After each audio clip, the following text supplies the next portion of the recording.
छत्रपती शिवाजी महाराज इतिहास, जन्म व बालपण. छत्रपती शिवाजी महाराजांचा जन्म 19 फेब्रुवारी 1630 रोजी शिवनेरी किल्ल्यावर झाला. वडील शहाजीराजे भोसले हे पराक्रमी सरदार होते आणि आई जिजाऊ माता या संस्कारक्षम, धैर्यशील व दूरदृष्टी असलेल्या माता होत्या. जिजाऊ मातांनी रामायण, महाभारत, संतांची शिकवण आणि स्वराज्याची भावना शिवाजी महाराजांच्या मनात रोवली.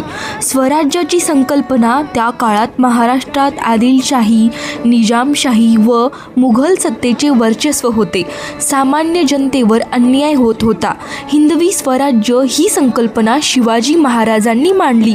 स्वतःचे राज्य, जनतेसाठी न्याय, धर्मस्वातंत्र्य, स्वाभिमानाचे शासन, किल्ले जिंकण्याची सुरुवात. अत्यंत तरुण वयातच शिवाजी महाराजांनी किल्ले जिंकण्यास सुरुवात केली. तोरणा, राजगड, कोंढाणा, पुरंदर किल्ले हे स्वराज्याचे कणा होते. महाराजांनी डोंगरी किल्ल्यांची उत्कृष्ट रचना, संरक्षण व प्रशासन विकसित केले. अफझल खानाचा वध 1659. आदिलशाहीचा सरदार अफझल खान शिवाजी महाराजांना ठार मारण्यासाठी आला.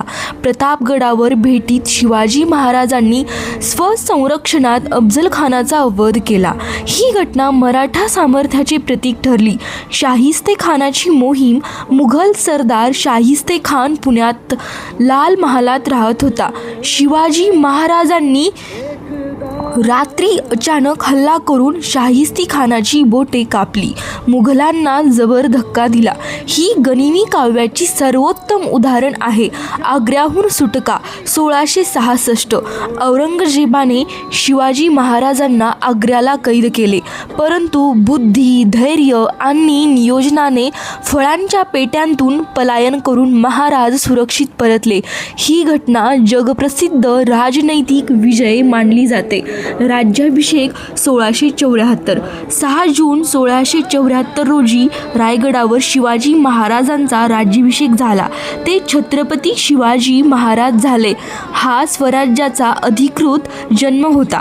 प्रशासन व्यवस्था. शिवाजी महाराजांचे शासन अतिशय शिस्तबद्ध होते.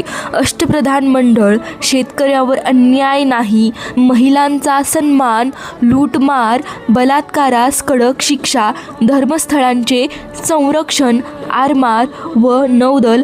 शिवाजी महाराजांनी भारतातील पहिले सशक्त आरमार नौदल उभारले. सिंधुदुर्ग. याच्यानंतरचा इतिहास पार्ट 2 मध्ये भेटेल.